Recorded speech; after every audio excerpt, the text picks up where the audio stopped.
Emily Dickinson. Pequeñas notas biográficas. Primero, una mente pura como el diamante. Por lo que respecta a acontecimientos concretos, viajes o desplazamientos, la vida de Emily Dickinson fue realmente pobre. Estuvo siempre recluida entre los muros de la casa familiar, una de las más prestigiosas de la pequeña localidad de Amherst, situada a unos 150 kilómetros de Boston. Sin embargo, aunque apenas salía de los límites físicos de su hogar, siempre se situó conscientemente fuera de las normas sociales y logró vivir mentalmente libre y superar barreras geográficas a través de la poesía.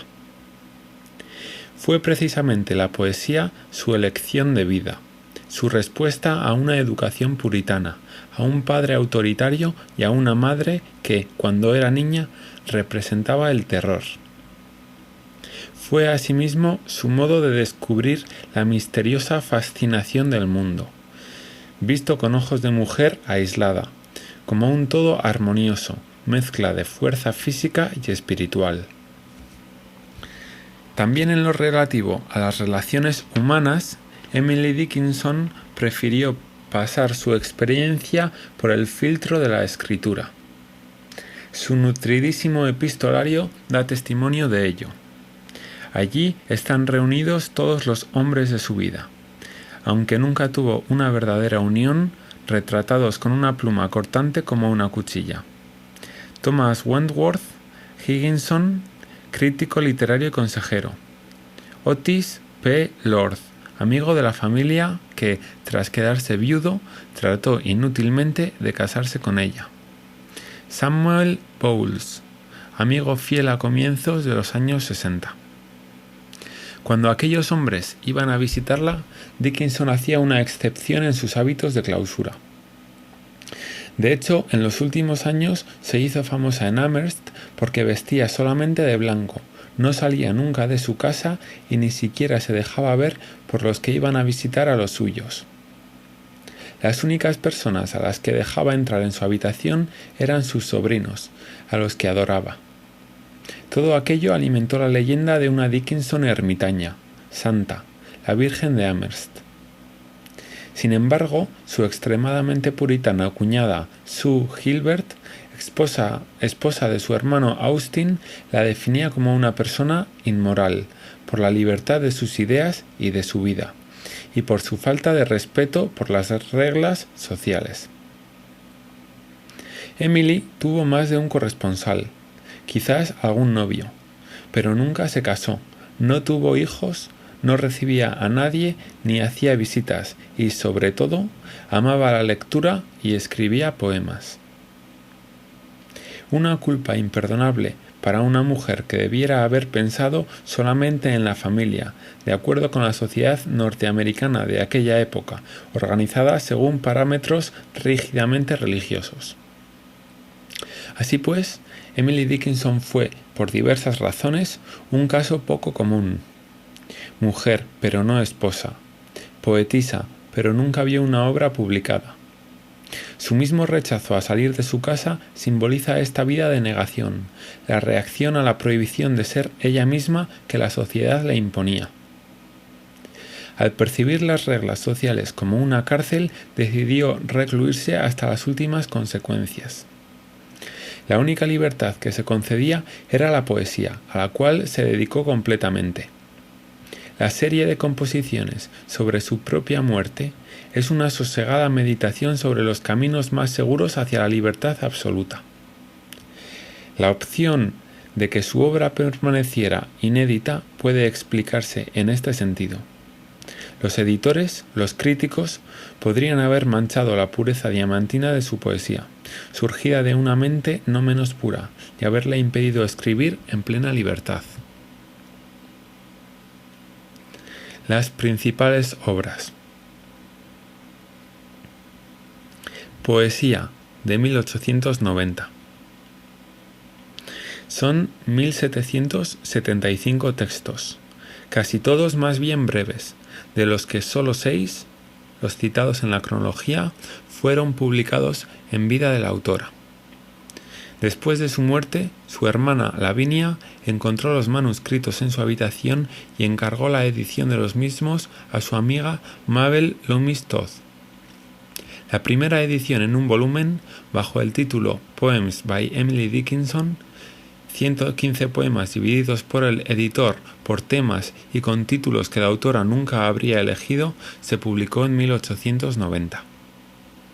El volumen tuvo un gran éxito y al año siguiente Mabel Loomis Todd editó una nueva selección con el título Poems, Second Series. Cartas, de 1894. La primera edición de esta obra también estuvo a cargo de Mabel Loomis Todd. Contiene numerosas cartas escritas por Emily Dickinson a los hombres y mujeres con quienes mantenía relaciones de amistad, quizás incluso de amor, a pesar de su voluntario aislamiento. Los destinatarios más frecuentes fueron Otis P. Lord, Samuel Bowles y Thomas Wentworth Higginson, amados por la poetisa. Las cartas testimonian las relaciones de la autora con su familia, su vitalidad, su profundidad intelectual y su modo agudo y novedoso de interpretar la vida. Entre la perfección formal, la energía y la angustia.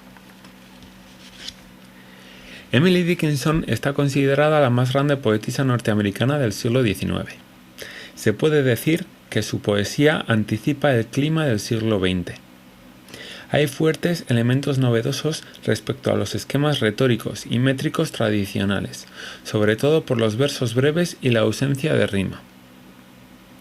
Su lenguaje, sencillo y directo, también contribuye a expresar aquello que, según la autora, es la naturaleza de la poesía. Imprevisible, enigmática y, sobre todo, llena de una energía explosiva que solo los versos son capaces de controlar y luego liberar. He aquí por qué la medida preferida de Dickinson son los textos de brevedad fulminante que no supera nunca, en el mayor de los casos, el espacio de una sola página, estructurados en estrofas simétricas. La mezcla de energía, cuando no de violencia directa de los contenidos, así como el cuidado perfeccionista de la forma, son las características distintivas de su poesía. En sus textos, la autora no habla directamente de su vida.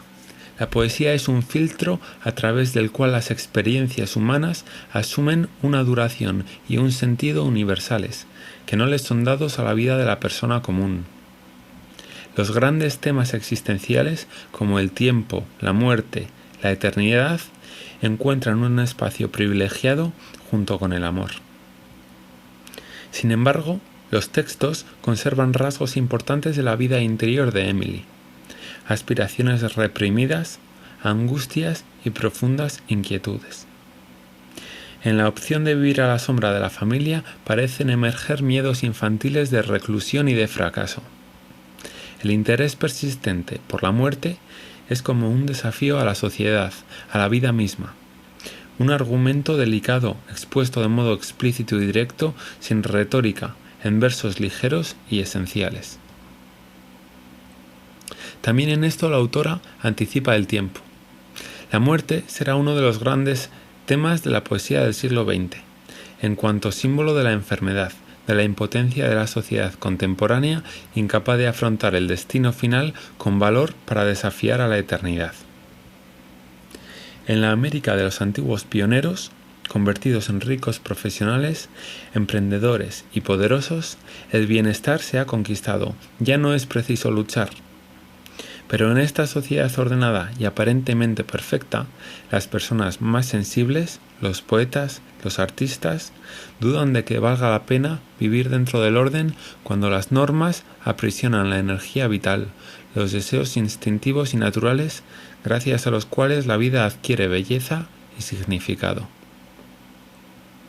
Es el conflicto entre la verdad profunda y el sometimiento a las apariencias lo que provoca la enfermedad de la sociedad, el espantoso sentimiento de ausencia de significado. La inteligencia recluida de Dickinson captó el clima intelectual del siglo por venir, y algunas de sus poesías son comparables a las de poetas de principios de siglo.